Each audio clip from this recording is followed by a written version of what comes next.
আসসালামু আলাইকুম ওরহমতুল্লাহ বরকাত।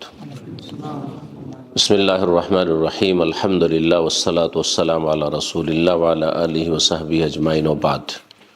সম্মানিত মসজিদের মুসল্লিগণ এবং দ্বীনি জ্ঞান অর্জনের ক্ষেত্রে আগ্রহী উদ্গ্রীব ভাই এবং বোনেরা, আল্লাহ রাব্বুল আলামিনের প্রশংসা এবং প্রিয় রাসূল সাল্লাল্লাহু আলাইহি সাল্লামের উপর সালাতু সালামের পর আমাদের ফিকহুদ দাওয়া বিষয়ক জ্ঞান অর্জন সম্পর্কে যে কোর্স ফজর পরে আমরা শুরু করেছি, একটি পর্ব হয়েছে, আর তাতে বেশ কিছু বিষয় নিয়ে আলোচনা করেছি। আল্লাহ রাব্বুল আলামিন যেন এই বিষয়গুলি আমাদেরকে সবসময় মনে রেখে সে অনুযায়ী আমাদেরকে দাওয়া ইলাল্লাহর কাজ, আল্লাহ রাব্বুল আলামিনের দ্বীনের দিকে নিজেকে প্রথম আহ্বান করা, তারপরে আপনজন, প্রিয়জন, কাছের লোকেরা, আত্মীয় স্বজন, পাড়া প্রতিবেশী, আর তারপরে দূরের মানুষ। লিউনযিরাকুম বিহি ওমান বালাগ, নবী সাল্লাল্লাহু আলাইহি ওয়াসাল্লামের দাওয়াত সম্পর্কে আল্লাহ বলছেন যে যারা তোমরা সামনে রয়েছে তাদেরকে সতর্ক সাবধান করা, দাওয়াত দেওয়া, এবং ওমান বালাগ, যাদের কাছে পৌঁছবে, পরে পৌঁছিবে, হয়তো ডাইরেক্ট না পৌঁছে ইনডাইরেক্ট পৌঁছিবে হয়তো, কিন্তু তাদের কাছে পৌঁছানো উদ্দেশ্য। অনেক সময় সরাসরি সামনে হয়তো অল্প লোক, কিন্তু হতে পারে এই কথাগুলি আপনাদের মাধ্যমে, আজকাল সোশ্যাল মিডিয়ার যে ভালো একটা দিক রয়েছে তার মাধ্যমে এমন মানুষদের কাছে দ্বীনের দাওয়াত পৌঁছে যাচ্ছে যাদের কাছাকাছি যাওয়া কোনো মতেই সম্ভব ছিল না। দাওয়া ইলাল্লাহর কাজ এত গুরুত্বপূর্ণ কাজ, এর মাধ্যমে এমন এমন ঘরে, এমন এমন মানুষের অন্তরে আপনি ইসলামের কথা নামিয়ে দিতে পারবেন যে পৃথিবী দখল করে সেটা সম্ভব নয়। ক্ষমতার বলে মানুষের শরীরের ওপর রাজত্ব করা যেতে পারে, কিন্তু মানুষের অন্তরের উপর হুকুমত করা যায় না। আপনার অনুগত হবে না যদি সে অন্তর থেকে সন্তুষ্ট না থাকে। কিন্তু দাওয়া ইলাল্লাহর কাজ হচ্ছে মানুষকে সুসংবাদ দেওয়া, সতর্ক করা, তাদের হিতাকাঙ্ক্ষী হওয়া, তাদের উপর মায়া মমতা করা, তাদের সাথে ভালোবাসা প্রদর্শন করা, তাদের জন্য কল্যাণ চাই। আমরা আপনাদেরকে নিয়ে জান্নাতে যেতে চাই। আমরা কেন জান্নাতের পথ ছেড়ে দিচ্ছেন, কেন জাহান্নামের পথে যাচ্ছেন? এই যে একটা দরদ, ব্যথা এবং মায়া মমতা, এর জন্য মানুষের অন্তরের উপর রাজত্ব করা যেতে পারে। আর এটি হচ্ছে সবচেয়ে বড় সফলতা। এমন এমন অমুসলিম ঘরে, অমুসলিমের অন্তরে ইসলামের কথা নেমে গেছে হয়তো, এমন আমার বিদ্যার্থী সমাজে যেখানে কোনো কোরআন সুন্নাহর দায়ী নেই, আলেম নেই, সেখানে এই আপনার তৌহিদ সুন্নতের কথা তার অন্তরে নেমে গেছে। বহু নর এবং নারী রয়েছে যাদের সাথে জীবনে হয়তো আপনাদের আমাদের দেখা হবে না, কোরআন সুন্নাহর ওলামাদের দেখা হয়নি, সুযোগ হয়নি, হবেও না হয়তো, কিন্তু তাদের অন্তরে সে কথাগুলি নেমে গেছে। সেটা কিসের বরকতে? দাওয়া ইলাল্লাহর বরকতে। যাই হোক, দাওয়া সম্পর্কে যতই বলা যাক, বলার শেষ নাই। এই কোর্স যদি কয়েকদিন করা যায় তাহলে হয়তো মোটামুটি এর একটা হক আদায় হবে। এতে অনেকগুলি পয়েন্ট ছিল, আমরা সেগুলিকে স্কিপ করে বা শর্ট সংক্ষেপ করে আমরা অল্প সময় যে রয়েছে এই সময়ে আজকে জোহর সালাতের পরে শুরু করেছি, ইনশাআল্লাহ তাআলা আমরা শেষ করার চেষ্টা করব। আল্লাহ রাব্বুল যেন অল্প কথাতে বরকত দান করেন এবং আমাদের সকলকে উপকৃত করেন। এই পথের পথিক হয়ে আল্লাহ সন্তুষ্টি অর্জনের তৌফিক দান করেন। আম্বিয়া রসুলগণের সত্যিকারে ইত্তেবা, অনুসরণের বাস্তব প্রমাণ দেওয়ার তৌফিক দান করেন। এখন যে বিষয়গুলি আলোচনা করব, 5টি পয়েন্ট, গুরুত্বপূর্ণ পয়েন্ট আমাদের বাকি রয়েছে। শুধু মূল বিষয়গুলি বলে দিই, যদিও সবগুলি কথা আলোচনা হয়তো সম্ভব হবে না। একটি হচ্ছে দাওয়াতের লক্ষ্য, উদ্দেশ্য, টার্গেট। আপনার যে কোনো কাজ করার আগে আপনাকে একটা টার্গেট নির্ধারণ করতে হবে যে আমাকে ওইখানে পৌঁছিতে হবে। বিনা লক্ষ্য উদ্দেশ্য, বিনা টার্গেটে যদি আপনি দুনিয়ারও কাজ করেন, আপনি সাকসেস না। কারণ আপনার যে গোল, লক্ষ্য উদ্দেশ্য, সেটা নির্ধারণ নেই। আপনি যাচ্ছেন কোথায় নিজে জানেন না। সে স্টুডেন্ট লাইফে হোক, অথবা আপনার ব্যবসা বাণিজ্যের ক্ষেত্রে হোক, দিনের কাজের ক্ষেত্রে হোক, দুনিয়ার কাজের ক্ষেত্রে হোক, আপনার একটা লক্ষ্য উদ্দেশ্য, টার্গেট আছে, ওখানে আমাকে পৌঁছিতে। তো দাওয়া ইলাল্লাহর লক্ষ্য উদ্দেশ্য কি? কেন দিনের দাওয়াতের কাজ করবেন? একটি বিষয়। 18টি পয়েন্ট লেখক উল্লেখ করেছেন। আর একটি বিষয় হচ্ছে যেটি আলোচনা করা প্রয়োজন, তা হচ্ছে আসালিবুদ দাওয়াত, দাওয়াতের পন্থা পদ্ধতি, কেমন আপনার দাওয়াতের ধরনটা হওয়া উচিত। সবাইকে কি একই রকমভাবে আপনি দাওয়ার কাজ করবেন? বিভিন্ন স্তরের মানুষ রয়েছে যারা ইসলামের পথ থেকে বিচ্যুত বা ইসলামের ক্ষেত্রে ঘাটতি রয়েছে বা ইসলামের গণ্ডিতে আসেনি, অমুসলিম। সবাইকে একই রকম না। খ্রিস্টানদের দাওয়াত আর হিন্দুর দাওয়াত একরকম হবে না। হ্যাঁ, একজন ব্যক্তি হয়তো মুসলিম সমাজে যেসব বেদাপন্থী রয়েছে, কিছু আছে যারা সুফিজমে বিশ্বাসী, কিন্তু আল্লাহর সাথে ভালোবাসা, তাদের আপন জায়গায় ভালোবাসা আছে, ভালোবাসার পদ্ধতি ভুল। রাসূলের সাথে ভালোবাসা অনেক বেশি আছে, কিন্তু পদ্ধতি ভুল। বড় ওলামায়ে কেরামদেরকে ভালোবাসে, কিন্তু ভালোবাসার ক্ষেত্রে অতিরঞ্জন, বাড়াবাড়ি, হুলু, বিভ্রান্তির শিকার। এই জন্য এদের দাওয়াতের পদ্ধতি। আর এক শ্রেণীর লোক যারা সাহাবায়ে কেরামদের শত্রু, সাহাবায়ে কেরামদেরকে মুসলিম মনে করে না, গালমন্দ করে, তাদের কোনো শ্রদ্ধা এহতেরামই নেই সালাফে সালেহীন সাহাবায়ে কেরামদের। তারা তাদের কাছে খেয়ানতকারী, অসৎ, নওজুবিল্লাহ। তাদের দাওয়াত দেওয়ার পদ্ধতি কি একই রকম হবে? না, হবে না। তাহলে দেখতে হবে ওই রকম ব্যক্তি বিশেষ কোন স্তরের মানুষ, শিক্ষিত না অশিক্ষিত, হ্যাঁ, নেতৃস্থানীয় ব্যক্তি না সাধারণ সাদাসিধা মানুষ, হ্যাঁ হ্যাঁ, বেশি শিক্ষিত মানুষ, যুক্তি লজিক বুঝে। তার প্রত্যেকের ক্ষেত্রে আপনার পদ্ধতি বিভিন্ন রকমের অবলম্বন করতে হবে, যেটা যার জন্য বেশি উপকারী সেটা অবলম্বন করতে হবে। তারপরে যে পয়েন্টটি আসবে সেটা হচ্ছে দাওয়াতের মাধ্যম। কোন কোন মাধ্যমগুলি ইউজ করব? দাওয়া মানে শুধু লেকচার না, এটা একটি। বিভিন্ন পদ্ধতি রয়েছে, হ্যাঁ, বিভিন্ন রকমের মাধ্যম রয়েছে। হ্যাঁ, সেই মাধ্যমগুলি আমরা জানবো এবং ব্যবহার করব দাওয়াতের ময়দানে যখন নামবো। কি কি মাধ্যম আমরা ইউজ করতে পারি। তারপরে যে বিষয়টি আসবে সেটি হচ্ছে দাওয়া ইলাল্লাহর ফজিলত, মহত্ব। কি পাবেন আপনি? আপনি যখন জানবেন যে আমি এই এই বেনিফিটগুলো পাবো, এত বেশি লাভ আছে, তখন না সেই কাজের জন্য আগ্রহী হবেন। যেই কাজে যত বেশি লাভ দেখবে মানুষ, সেই কাজে তত বেশি মানুষ মেহনত পরিশ্রম করবে এবং সর্বাত্মক চেষ্টা করবে। সুতরাং দাওয়া ইলাল্লাহর যে বহুমুখী ফজিলত রয়েছে, যা ইহকালেও পাবেন, পরকালেও পাবেন, সাদকা জারিয়া, দুনিয়া থেকে চলে গেছেন আপনি শত শত বছর, নেকি চলতে আছে। চিন্তা করুন, যারা ইসলামকে আজ পর্যন্ত আমাদের কাছে পৌঁছেছে, কত ভায়া হয়ে পৌঁছেছে, সাহাবাই কেরাম থেকে, রাসূলুল্লাহ সাল্লাল্লাহু আলাইহি ওয়াসাল্লাম থেকে শুরু হয়ে সাহাবাই কেরাম, তাবেঈন, তাবা তাবেঈন, আইম্মা কেরাম, আবু হানিফা, শাফি, মালিক, আহমদ, কোন যুগে চলে গেছেন, 1000-1200 বছর হয়ে গেছে তাদের জমানা, কিন্তু তারা এক ভাগ করে নাকি পেতেই আছেন। ইমাম বুখারী রাহিমাহুল্লাহ, আইম্মা মুহাদ্দিসিন, যার যত খেদমত রয়েছে, এই সাদকা জারিয়া কিন্তু চলতেছে, আও ইলমিন ইউনতাফ হবে, চলতেই আছে। চিন্তা করুন তো, এটা যেমন তেমন কথা। আপনি একজন সাধারণ মানুষ, দাওয়ার কাজে কোনো অবদান না থাকে তো মারা গেছেন, তার সাথে সাথে আপনার আমল অফ হয়ে গেছে, ইনকাতা আনহু আমালু, সেই মুসলিম হাদিস, আমল বন্ধ হয়ে গেছে, আমল নামায় একটিও নেকি অ্যাড হচ্ছে না। কিন্তু যদি এই দাওয়ার ময়দানে আপনি অবদান রেখে যান, কিছু কিছু একটা অংশ নিতে পারেন, তাহলে আপনার এই রাস্তা খোলা আছে।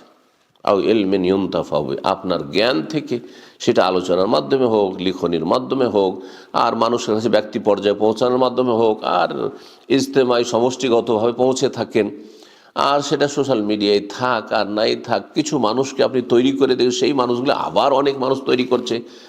আপনি 10 জন তৈরি করেছেন, এই 10 জনের এক একজন আবার 10 জন, 20 জন, 50 জন করে তৈরি করছে, কেউ কম কেউ বেশি। যাদেরকে তারা তৈরি করছে তারা আবার কত লোককে তৈরি করেছে, এই সিলসিলা চালু আছেই। তাহলে এই নেকির সিলসিলা বন্ধ হওয়ার নয় কিয়ামত পর্যন্ত। জি, দাওয়াতের ফজিলত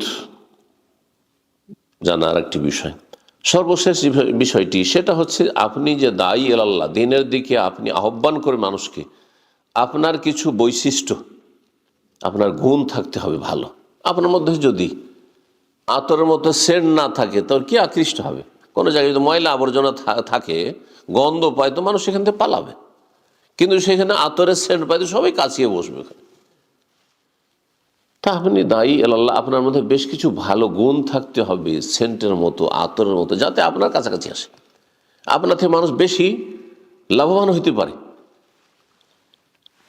এবং আপনার আখলাক, চরিত্র, আপনি কেমন আদর্শের মানুষ হবেন, যাতে করে আপনার কথাগুলিতে বরকত হয়, কথাগুলি তাসির হয়, মানুষের প্রভাব পড়ে।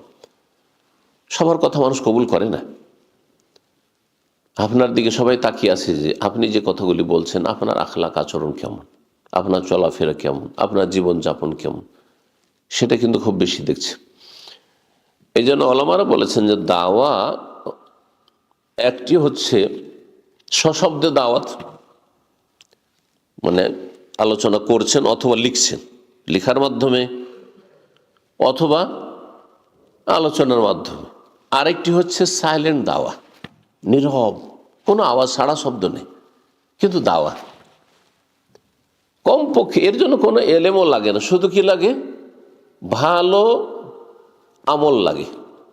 আপনার ওপর কোনো রকমের যেন কারো প্রশ্ন চিহ্ন না উঠে যে আপনি এরকম কেন, একজন মুসলিম এরকম কেন না, আপনি এমন ভালো মানুষ, অমুসলিমরা দেখছে ভালো মানুষ, জীবনেও কোনো দিন ধোঁকাবাজি আর প্রতারণা আর বেঈমানি, আত্মসাৎ, ওয়াদা খেলাফি আর মিথ্যা কথা বলা আর এসব জালিয়াতি, হ্যাঁ, এসব কিছু নেই। হ্যাঁ, কোনো খারাপ দোষ কোনো দেখতে পাই না। মানুষের সাথে হাসি মুখে কথা বলা, যেসব ইসলাম শিখিয়েছে, ভালো আচরণ করা, পরোপকারী হওয়া, মানুষের উপর মায়া মমতা করা, ছোটকে স্নেহ করা, বড়কে সম্মান করা, সাইলেন্ট দাও। আপনি কোনো কথা বলছেন না, কিন্তু আপনার প্রতিবেশী যদি জীবনেও কোনোদিন আপনার দ্বারা কষ্ট না পায় আর সবসময় আপনার দ্বারা বেনিফিটেড হয়েছে, উপকার পেয়েছে, ওতে কিন্তু আকৃষ্ট হবে, এই লোকটা এত ভালো কেন, আমার নিজের আত্মীয় স্বজন তো এত উপকার করেন না, এত আমার সাথে ভালো আচরণ করে না, আমার স্বজাতি যারা অমুসলিম, তার স্বজাতি, তার জাতি, তারা ভালোই আচরণ করে না, তারা দুর্ব্যবহার করে, কিন্তু একজন মুসলিম তার এত ভালো আচরণ কেন করে, কিভাবে এই লোকটি এরকম তৈরি হইল? তখন সেই ব্যক্তি আকৃষ্ট আপনার কাছ থেকে জানতে চাইবে আপনি কোথা থেকে এই ভালো চরিত্রগুলি শিখেছেন। এই জন্য দায়ীর আখলাক, চরিত্র এবং তার ভালো গুণ, বৈশিষ্ট্য, এগুলি জানতে হবে, যাতে করে আমাদের মধ্যে সেই গুণগুলি থাকে। আল্লাহর তৌফিক দান করেন। তো সংক্ষেপে এই কথাগুলি বললাম। আমাদের আজকের যে পুরো আলোচনা, তার যে বিশেষ যে পয়েন্টগুলি রয়েছে সেগুলি সম্পর্কে বললাম। একটি কথা সকালে বলেছিলাম, হয়তো মনে আছে, যে দিনের দাওয়াতের জন্য জরুরি নয় যে আপনাকে ফেরেশতা হয়ে যেতে হবে। আমরা কেউ ফেরেশতা না, আমাদের সবার কি আছে, ভুল আছে। আপনার যদি কিছু ঘাটতি থাকে এমন ক্ষেত্রে যেটা হয়তো আমার নাই, কিন্তু অন্য ক্ষেত্রে আমার ঘাটতি আছে যেটা আপনার নাই হয়তো। তো মানুষ ত্রুটিযুক্ত, ভুলের ঊর্ধ্বে মানুষ নাই, মানুষ মাত্র ভুল হবে, কম আর বেশি।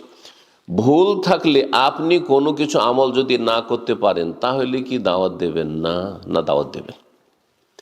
এবং আপনার থেকে আপনার ভুল হচ্ছে সেজন্য আপনার ভালো কথা নেব না, এটাও কিন্তু আমাদের জনগণের মোটেই উচিত নয়।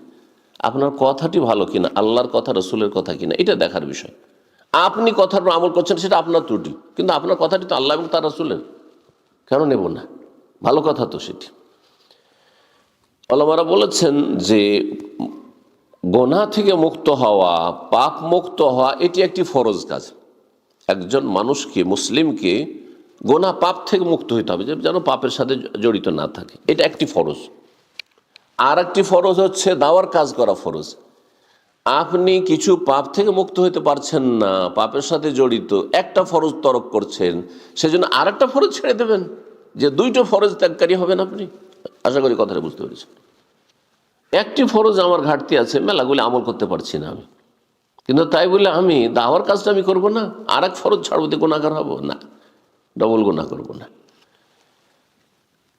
যদিও সবচেয়ে বেস্ট, যদি আপনি চান যে আপনার দাওয়াতে বারাকা হোক, মানুষ আপনার কথা সাদরে গ্রহণ করুক, তাহলে আপনি একজন আদর্শ মানুষ হবেন।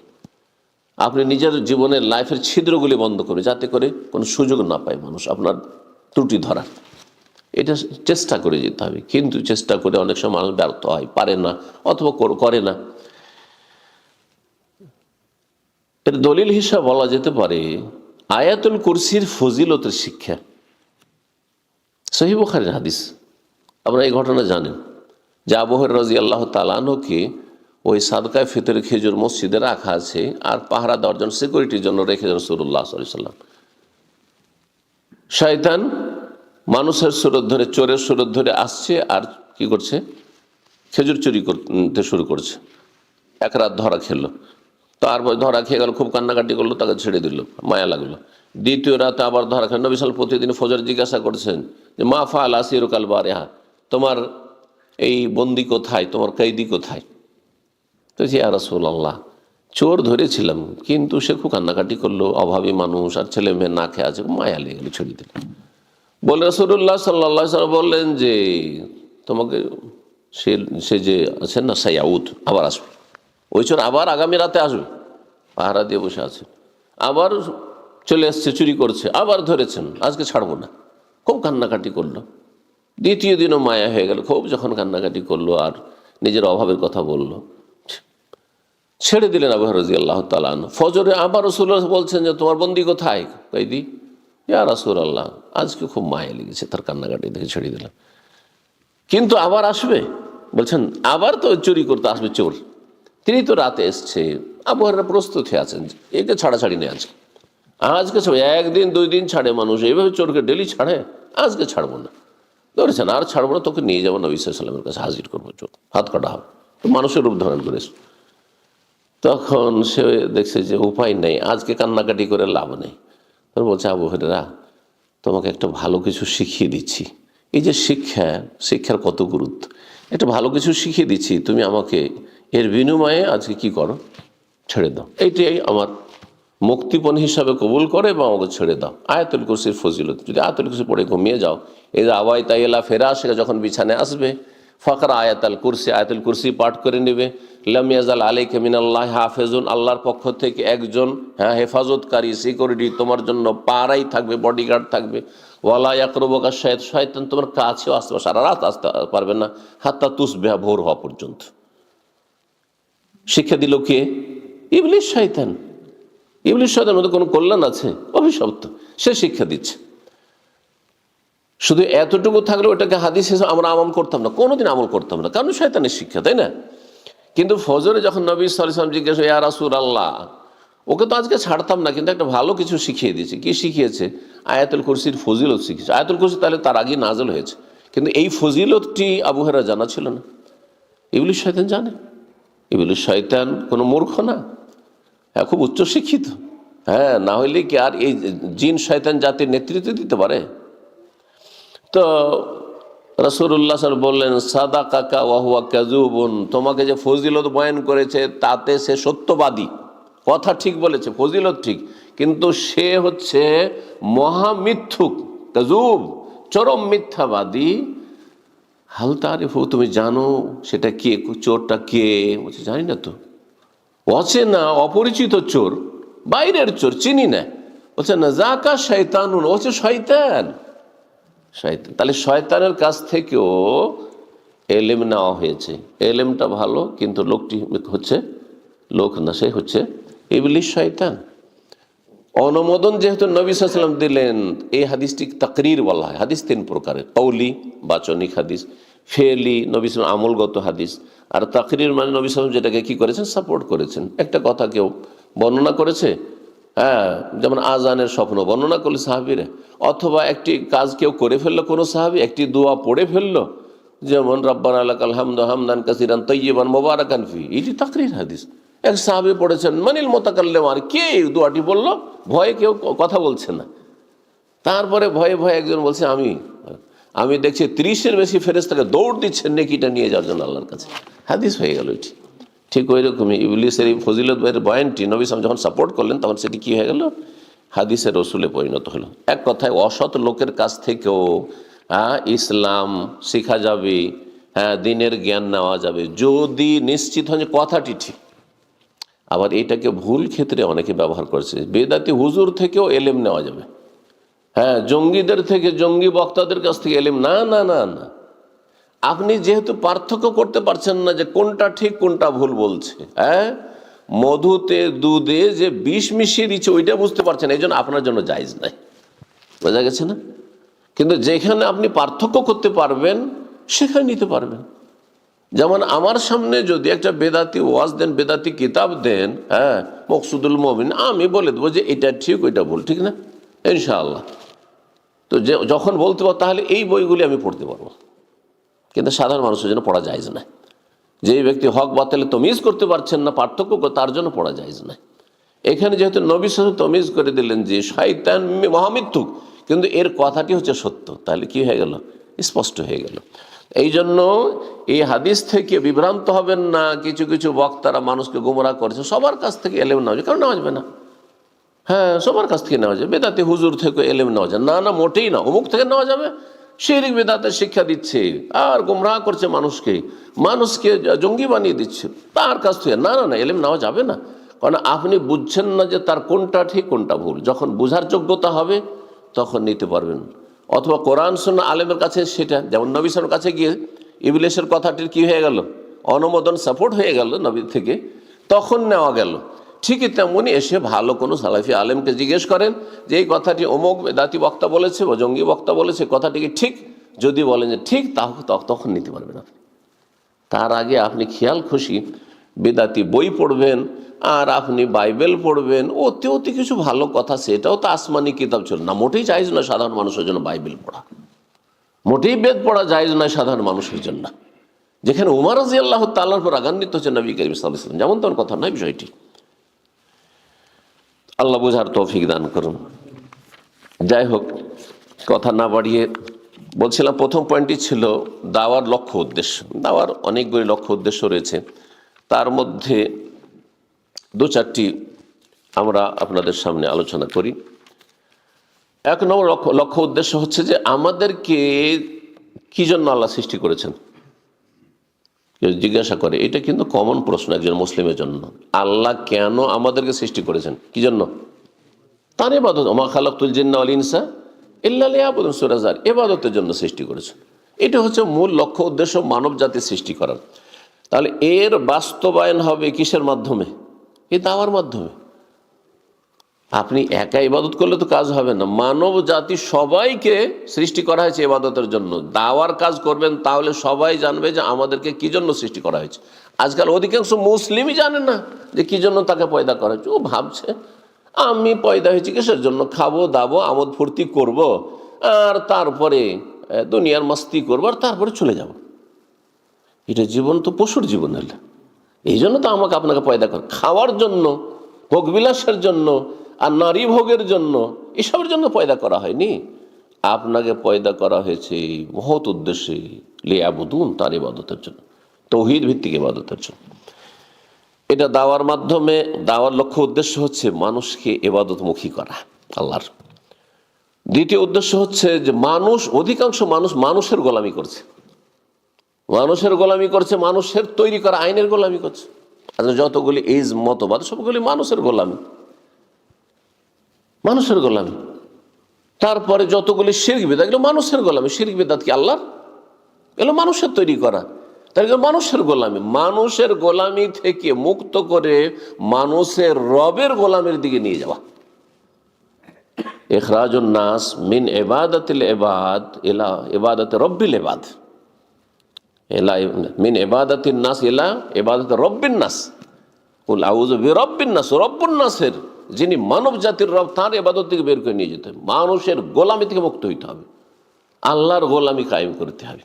আল্লাহ রাব্বুল আলামিনের আদেশ নিষেধ আমাদের জীবনের প্রতিটি ক্ষেত্রে আমাদের কাজ হচ্ছে পালন করা। কি? আল্লাহর বিধান, আল্লাহর বিধান জান। আল্লাহ যদি বলেন যে এই কদমটি উঠাও, এখানে পা রাখো, পা রাখবেন, না হলে রাখবেন না। পাটা আগে বাড়াও, বাড়াও, না হলে থামো, থামো। এটা হচ্ছে আল্লাহর গোলামি করা। আল্লাহর গোলামের শিক্ষা হচ্ছে মুখ্য উদ্দেশ্য দাওয়া ইলাল্লাহ। দাওয়া ইলাল্লাহর 3 নম্বর লক্ষ্য উদ্দেশ্য হচ্ছে আল্লাহর সৃষ্টির ওপর আল্লাহর হুজ্জত কায়েম করা, যাতে করে হাসর মাঠে না বলতে পারে আল্লাহ আমাদের পাশে তো মুসলিমরা ছিল, কোনোদিন তো আমাদেরকে বলেনি যে ইসলাম হচ্ছে আল্লাহর দিন, হ্যাঁ, তারপরে সর্বশেষ দিন, ইসলাম ছাড়া অন্য কোনো দিন আল্লাহ কবুল করবেন। ওমাইয়াবতাগি গায়রাল ইসলাম ফালা ইউকবাল মিনহু। আল্লাহ আমরা জানতাম না যে মাজারে যাওয়া শিরক, হ্যাঁ, মাজারে সেজদা করা শিরক, খাসি মুরগ জবাই করা শিরক, আর চাদর চড়ানো শিরক। আল্লাহ জানতাম না যে মিলাদ কোনো উৎসব নয়, জায়েজ নয়, এটি বিদআত, জানতাম না, এরা তো বলেনি। হ্যাঁ, অনেকে তো এরা আশেপাশে ছিল, তখন ফেঁসে যাব কিন্তু আমরা যদি তাদের না জানাই। তো এই জন্য আল্লাহর কাছে কালু মাযরাতান ইলা রাব্বিকুম ওয়া লাআল্লাহুম ইয়াত্তাকুন। সূরা আরাফে যে জাতিকে বনী ইসরাঈলকে বাঁদর বানিয়ে দেওয়া হয়েছিল, কেন বাঁদর বানানো হয়েছিল? তারা একটি অপরাধ করছিল। একদল বলছে যে আদা খাবে, স্বাদ পাবে, কিছু বলবো না।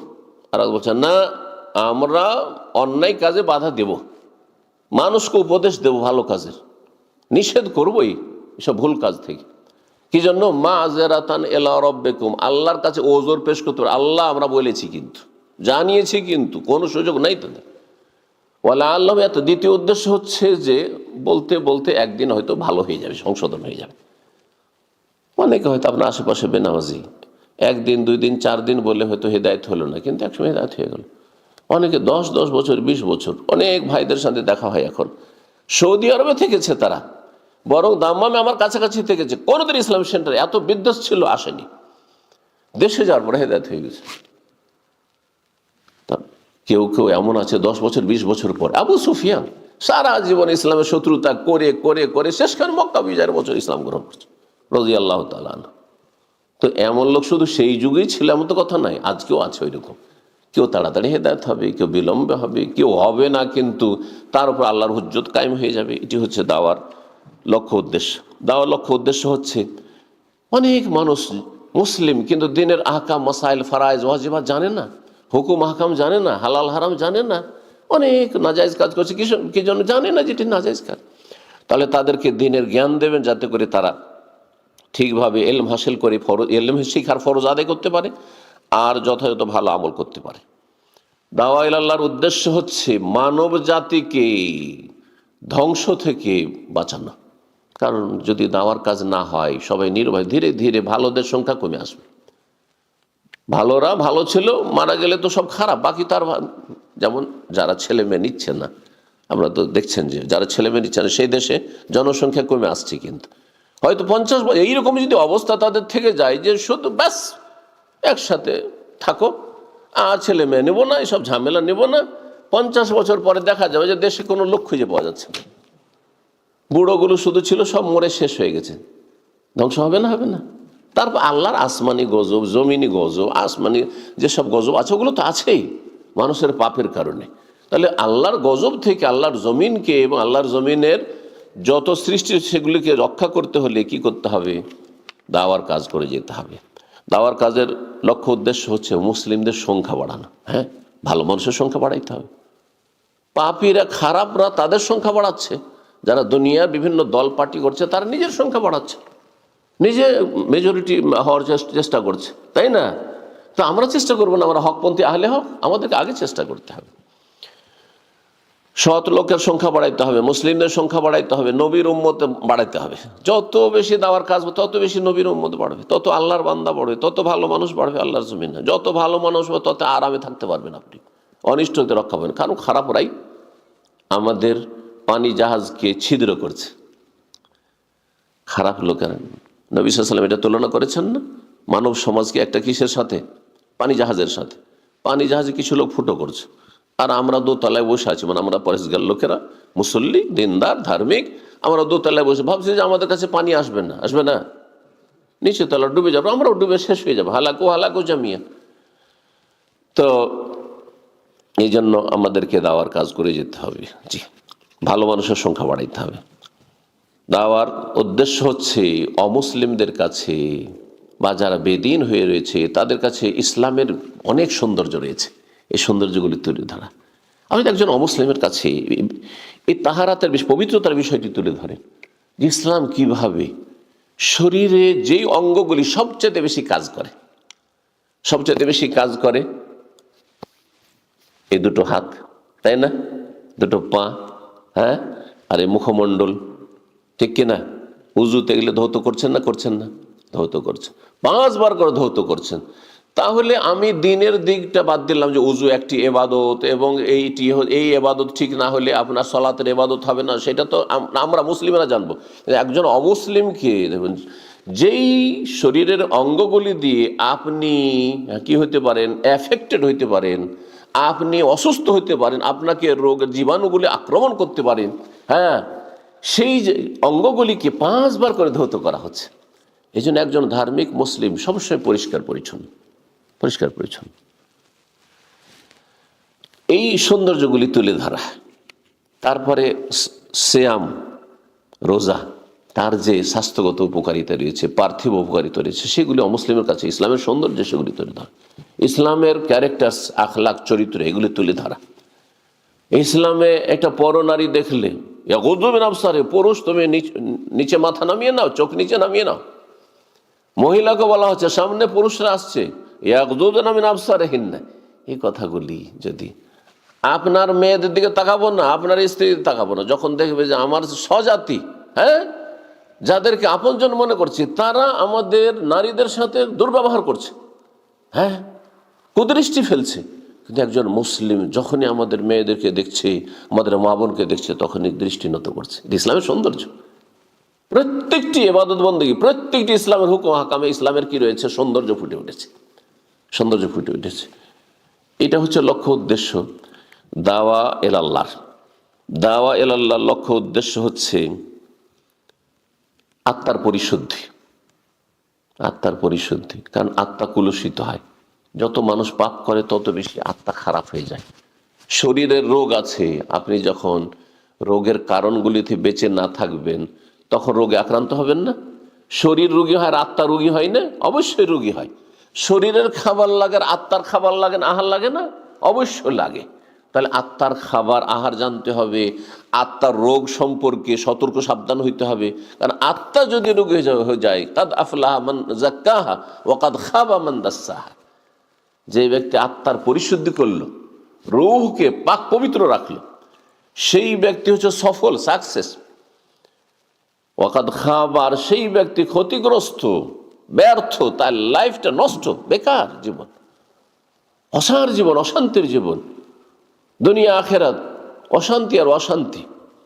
মান দাসসাহা, যেই ব্যক্তি আত্মাকে পাপে ডুবিয়ে দিল, কুলুষিত করল। এই সমস্ত উদ্দেশ্য। তারপরে আমাদের একজনের অপরজনের ওপর কিছু রাইটস রয়েছে, হক রয়েছে, প্রত্যেকের কিন্তু হক রয়েছে। আপনার স্ত্রীর ওপর যেমন আপনার কিছু দাবি রয়েছে, রাইটস রয়েছে, আপনার উপর আপনার স্ত্রী রয়েছে। ছেলে মেয়েদের আপনার কিছু অধিকার রয়েছে, তো ছেলে মেয়েদের অধিকার আপনার ওপর রয়েছে। এইভাবে পাড়া প্রতিবেশীর হক রয়েছে, এমনকি অমুসলিমদেরও কিছু হক রয়েছে, হ্যাঁ, অমুসলিমদেরও হক রয়েছে। এগুলো জানবো কিসের মাধ্যমে? এ দাওয়া ইলাল্লাহর মাধ্যমে। যখন দিনের দাওয়াতের কাজ হবে, ইসলাম সম্পর্কে নলেজ হাসিল হবে, তখন আমরা জানবো যে আমাদের পাশে অমুসলিম, যদি এরা আল্লাহর শত্রু, আল্লাহর দিনের শত্রু, রাসূলের শত্রু হোক না কেন, আমাদের শত্রু হোক না কেন, তারপরও তাদের কিছু হক রয়েছে। যেই হকগুলি জানবো এই দাওয়া ইলাল্লাহর মাধ্যমে। এছাড়াও বহুমুখী ফায়দা রয়েছে। সময়ের স্বল্পতার জন্য বিষয়টিকে সংক্ষেপ করছি। দাওয়ার পদ্ধতি, দাওয়ার পদ্ধতি আপনার বিভিন্ন পদ্ধতিগুলি রয়েছে, আর সবগুলি পদ্ধতি সব ক্ষেত্রে প্রযোজ্য না।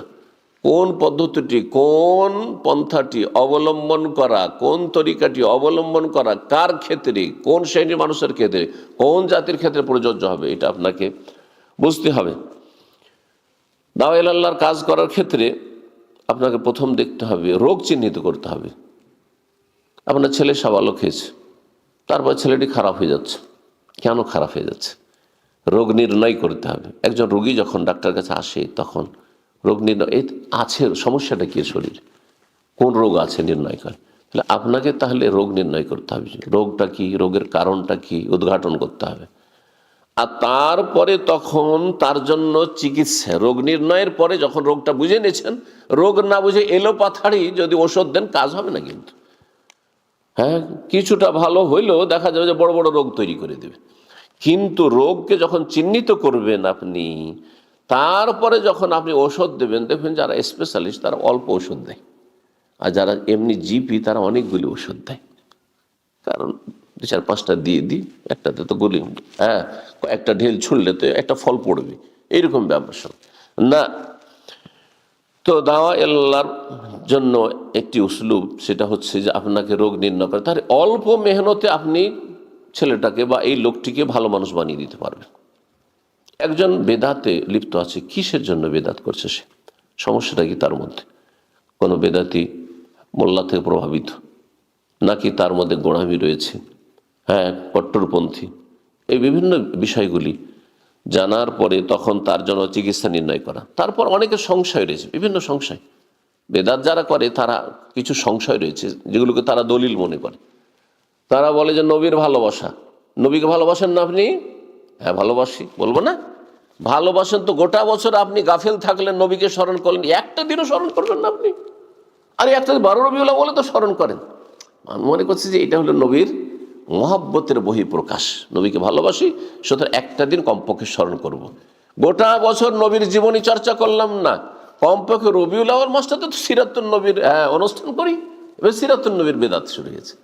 এগুলো হচ্ছে সংশয়। তাহলে সংশয় নির্ণয় করতে হবে যে কিসের জন্য সে বেদাতে জড়িত, অথবা সে পাপের সাথে জড়িত ইত্যাদি। কেন এ খারাপ হয়ে গেল, কেন সে চোর হয়ে গেল, কেন এ ডাকাত হয়ে গেল, তাহলে আপনাকে তার অবস্থাটা জানতে হবে।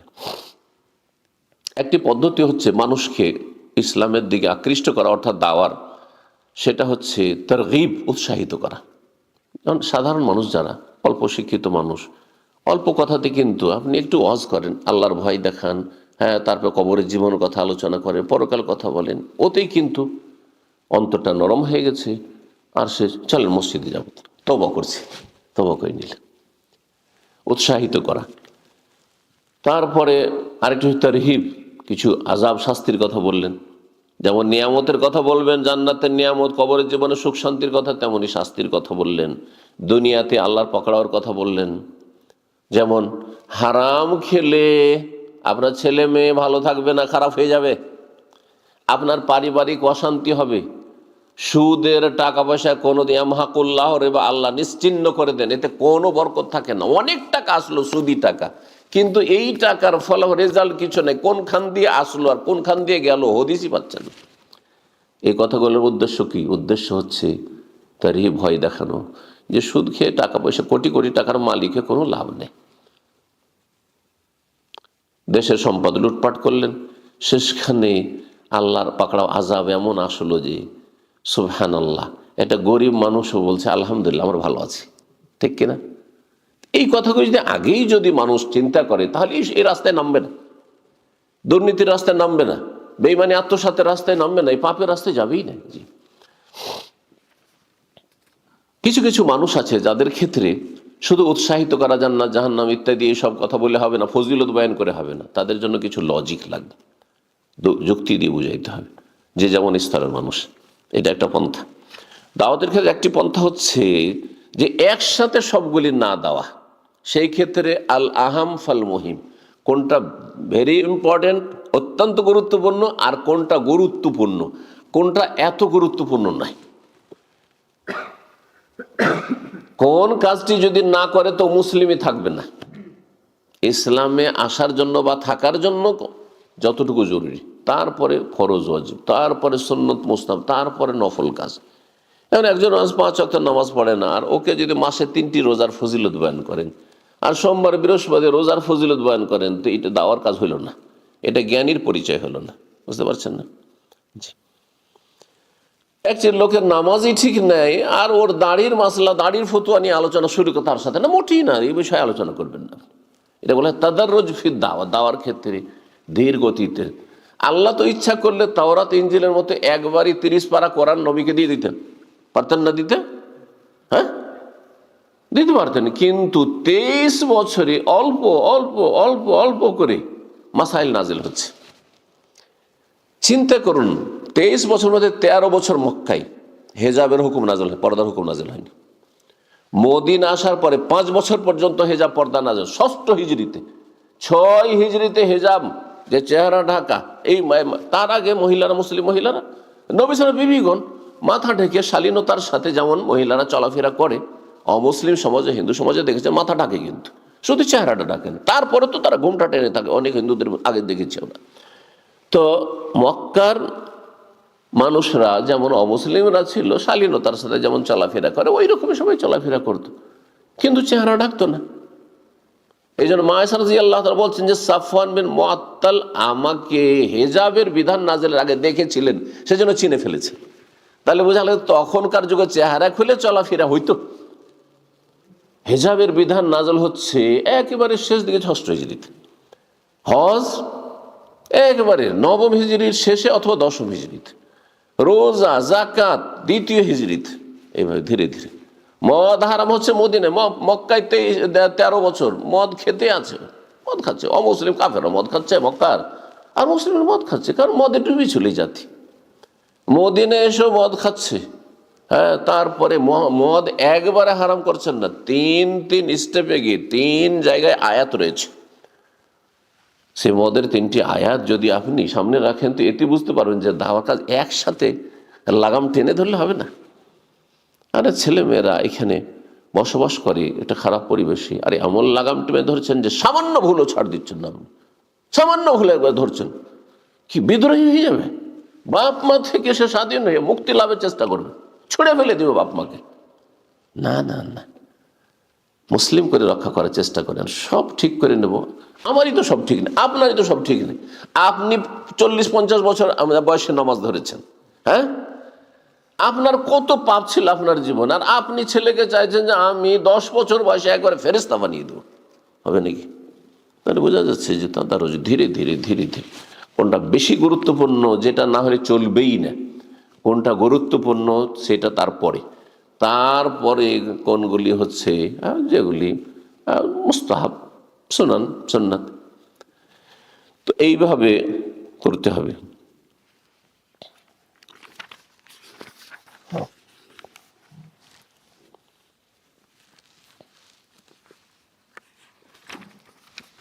আমরা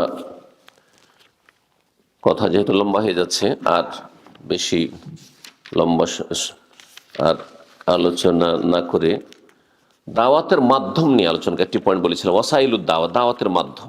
দাওয়াতের বিভিন্ন মাধ্যম রয়েছে।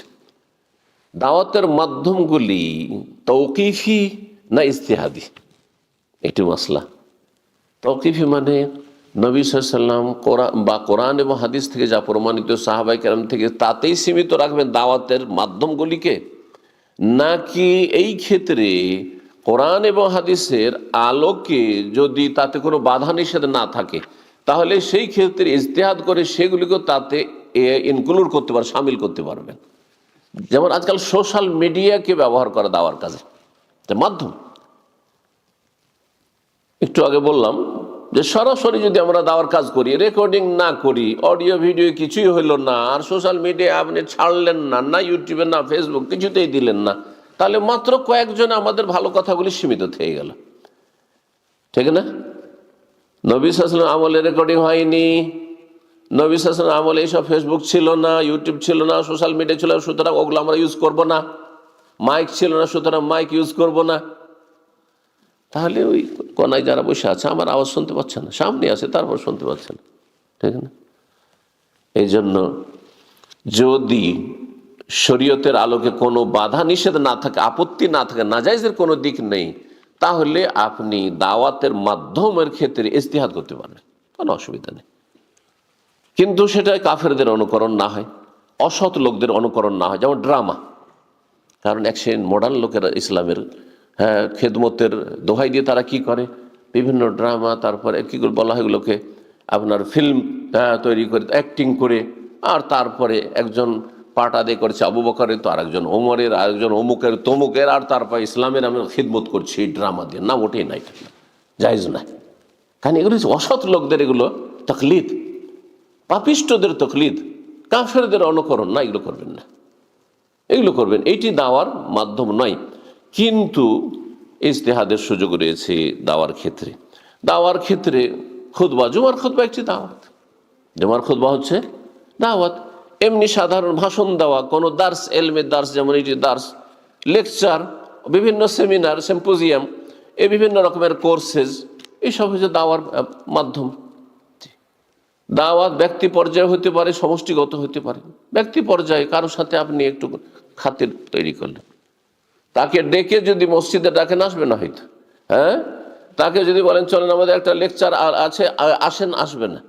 কিন্তু যদি তার সাথে ব্যক্তিগত, তার সাথে একটা ভালো সম্পর্ক কায়েমের চেষ্টা করলেন, আর মানুষের অন্তর জয় করেন, তাকে একটা গিফট দিয়ে দিলেন, একটা আতর ধরিয়ে, কোন গিফটটা পছন্দ করে, হ্যাঁ, ওর সাথে একটু ভালো সম্পর্ক স্থাপন করার জন্য, আর তারপরে কিছু দিয়ে দিলেন গিফট, আর দেওয়ার পরে তখন আপনার সাথে একটু ফ্রি হয়ে গেল।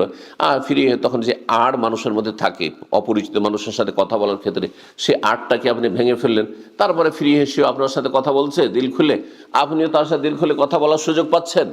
তখন আপনি তাকে ইসলামের দাওয়াত দিচ্ছেন, অথবা শিরিক বিদাত সম্পর্কে, মুসলিম সমাজের শিরিক বিদাতে লিপ্ত রয়েছে, অথবা বেদিন বেনামাজি হয়ে রয়েছে, তাকে ইসলামের দাওয়াত দিচ্ছেন, আপনার কথাগুলি কবুল করবে। দাওয়াতের এটিও একটি মাধ্যম। দাওয়াতের মাধ্যম হচ্ছে অসহায় অভাবীদের পাশে দাঁড়ানো। একজন ছেলে মেয়ের চিকিৎসা করতে পারছে না, বা নিজের শরীরে চিকিৎসা করতে পারছে না, এগুলি কিন্তু অমুসলিমরা যে তাদের বাতিল দাওয়াত চালাচ্ছে বা ভ্রান্ত দাওয়াত চালাচ্ছে, সেই ক্ষেত্রে ব্যবহার করছে।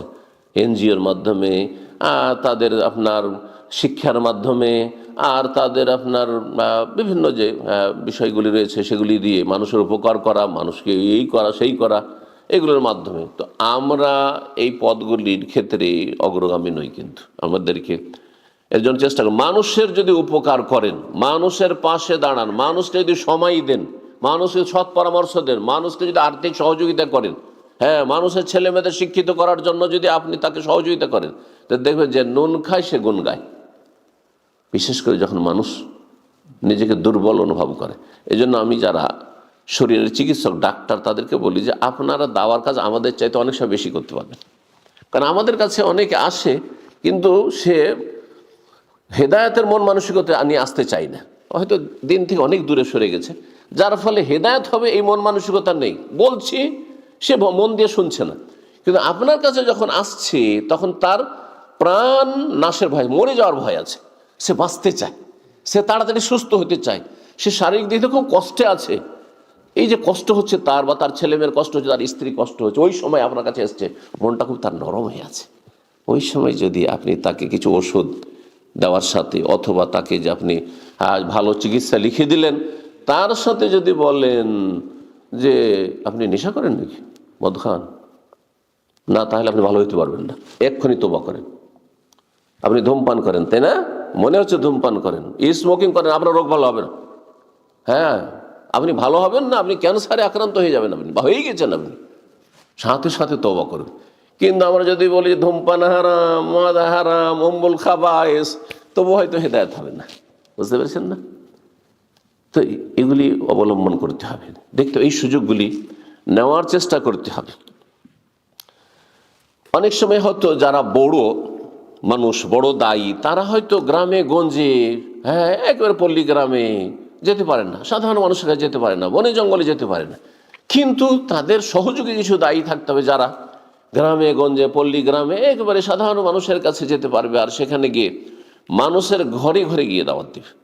দেখেন, আমাদের তবলিগ ভাইদের দাওয়াতের যে ম্যাটেরিয়াল, সেগুলিতে ভুল আছে, কিন্তু তাদের মেহনত পরিশ্রম যথেষ্ট। এই মেহনত পরিশ্রমটা আমাদের করা উচিত ছিল, কারণ আমাদের কাছে কোরআন সুন্নাহ নির্ভেজাল দাওয়াত রয়েছে। আপনার কাছে কেউ আসছে, সে আগ্রহী হইলেই আসবে, কিন্তু আপনি যখন তার ঘরে চলে যাবেন, আপনি একেবারে আপনার অজগ্রামে যেখানে বাস করছে সেখানে যদি চলে যান আপনি, আর সেখানে গিয়ে দাওয়াত দেন, তাহলে তার একটা প্রতিক্রিয়া আলাদা হবে। সেজন্য আমাদের নিজেদেরকে যেতে হবে, অথবা অন্যদেরকেও গ্রামে গঞ্জে আর বিভিন্ন জায়গায় যে যেখানে আছে সেখানে তাদের কাছে গিয়ে দাওয়াত দিন। নবী সাল্লাল্লাহু আলাইহি সাল্লাম হজের মৌসুম, জাহিলি যুগের যখন হজ করতো, মক্কার কাফেররা বা আরব কাফেররা হজে আসতো, কিন্তু হজে গিয়ে মেনাতে, আরাফাতে, মুজদালিফাতে তাদের যে বিভিন্ন মেলাগুলি লাগতো, মেলা লাগতো, সেসব মেলায় হাজির হইতেন, মেলাতে যেতে তারা পাপ করছে, কিন্তু সেখানে নাচ গান করছে হয়তো, কিন্তু নবী সাল্লাল্লাহু আলাইহি ওয়াসাল্লাম দেওয়ার জন্য, হ্যাঁ, যে আইয়ুহান নাস কুলু লা ইলাহা ইল্লাল্লাহ তুফলিহু, লা ইলাহা ইল্লাল্লাহ বলো, তাহলে সফল হয়ে যাবে। হে মানব সকল, তোমাদের আমি হিতাকাঙ্ক্ষী হয়ে এসেছি, তোমাদেরকে আমি জান্নাতের রাস্তা দেখাচ্ছি, এসব কথা বলার জন্য।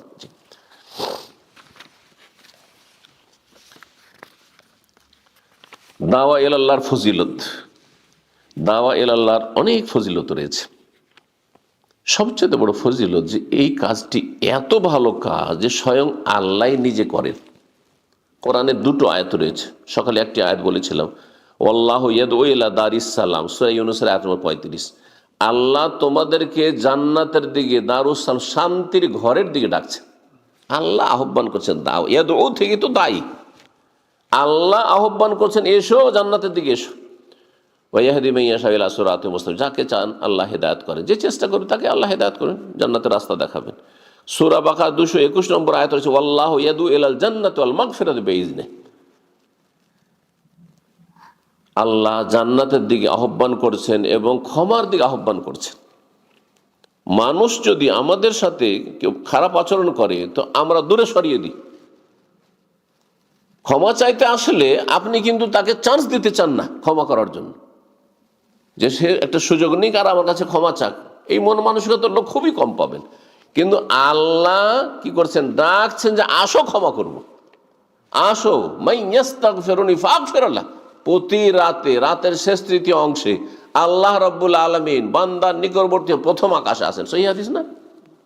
আর বলে মাইয়াস্তাগফিরুনি, কি আমার কাছে ক্ষমা চাইবে, ভুল করেছো, অন্যায় করেছো, কাবিরা গুনাহ করেছো, আগফিরলাহ, আমি গুনাহ মাফ করবো। মাইয়াসালু, কে চাইবে, কিছু চাওয়ার থাকলে চাও, দেবো তোমাদের, ফাউতিয়াহ। মাইয়াদউনি ফাস্তাজিব লাহু, কে আমার কাছে দোয়া করে, আমাকে ডাকবে, তার ডাকে আমি সাড়া দেব। আর মাল্লাম ইয়াসালিল্লাহ ইয়াগযু, আল্লাহর কাছে কেউ যদি না চায়, হতভাগা, তাহলে আল্লাহ অসন্তুষ্ট হন যে এত হতভাগা, আমি এত তোমাদেরকে ডাকছি আর তোমরা আমার ডাকে সাড়া দিচ্ছ না। তারপরে সৈয়দুল মুরসালিন খাতামুন নবীন রাসূলুল্লাহ সাল্লাল্লাহু আলাইহি ওয়াসাল্লাম সবচেয়ে বড় দায়ী, সবচেয়ে বড় আল্লাহর দিনের আহ্বায়ক। জি, তার সাথে সাথে সমস্ত আম্বিয়া, নবী, রসুলগণ সবাই দাওয়াত দিয়েছেন। সবাইকে আল্লাহ এই হুকুম দিয়েছেন যে যাও দাওয়াত দাও। মা লাকুম মিন ইলাহিন গায়রু, আল্লাহ ছাড়া তোমাদের সত্য মাবুদ নেই। জি, আনিবুদুল্লাহ, আল্লাহর ইবাদত করো। ওয়াজতানিবুত তাগুত, আল্লাহ ছাড়া অন্যের ইবাদত বন্দিগি থেকে, গোলামি থেকে বেঁচে থাকো।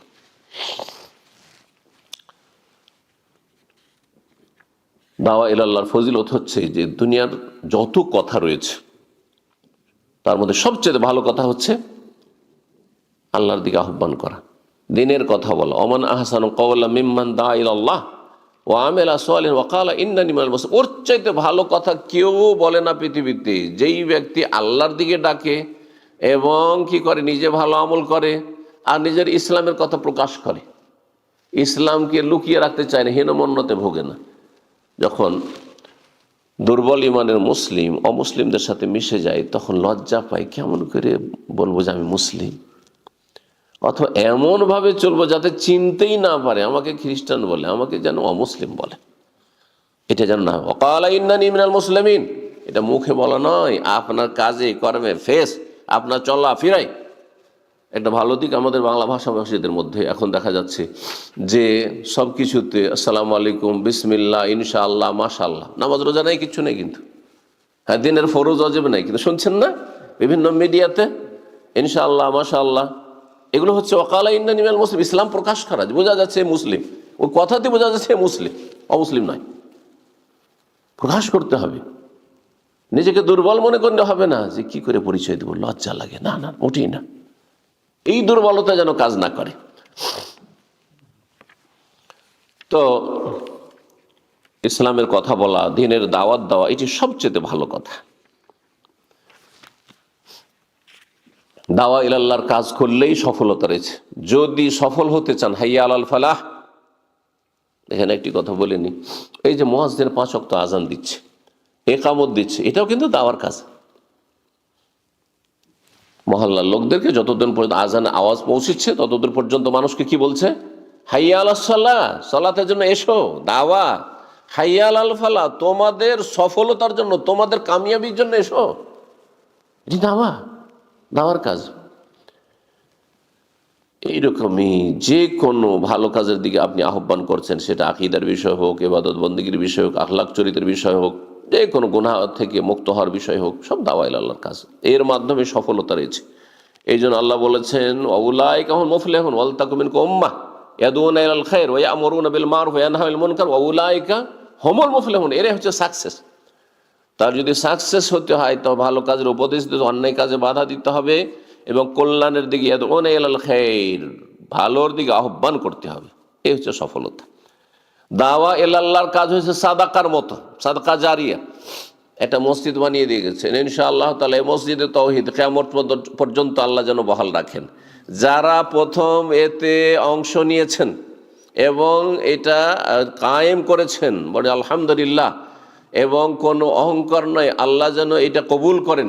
ইব্রাহিম আলাইহিস সালাম যখন কাবা ঘর নির্মাণ করছিলেন বাপ বেটা মিলে, আর দোয়া করছে রব্বানা আতিনা রব্বানা তাকাব্বাল মিন্না ইন্নাকা আনতাস সামিউল আলিম, কল্পনা করেছিলেন কি তিনি এত দূর পর্যন্ত যে প্রতিদিন হাজার হাজার লক্ষ লক্ষ মানুষ আসবে আর তওয়াফ করবে, আর 24 ঘন্টা তওয়াফ চলতে থাকে, ইবাদত বন্ধই না। ফরজ সালাতের সময় সালাত চলছে, আর বাকি সময় 24 ঘন্টা চলতি আছে, তওয়াফ চলতি আছে, আল্লাহর ঘরে ইবাদত বন্দেগী চলতি আছে, দুআ জিকির আজকার চলতি আছে। আল্লাহর কাছে কোনো কিছু মুশকিল নেই। হতে পারে কিয়ামত পর্যন্ত এখান থেকে গোটা একটি জাতি, গোটা একটি মহাদেশ হেদায়েত পাবে, অসম্ভব কিছু না। যালিকা আলাল্লাহি বিআজিজ। যার যত ইখলাস সুন্দর হবে তত বেশি তাতে বরকত হবে। ওলামারা বলেছেন যে নবী সাল্লাল্লাহু আলাইহি ওয়াসাল্লাম মাত্র 23 বছর দাওয়াত দিয়েছেন। অন্যান্য নবীরা অনেক দীর্ঘ সময় ধরে দাওয়াত দিয়েছেন, তাদের ইখলাসে ত্রুটি ছিল না।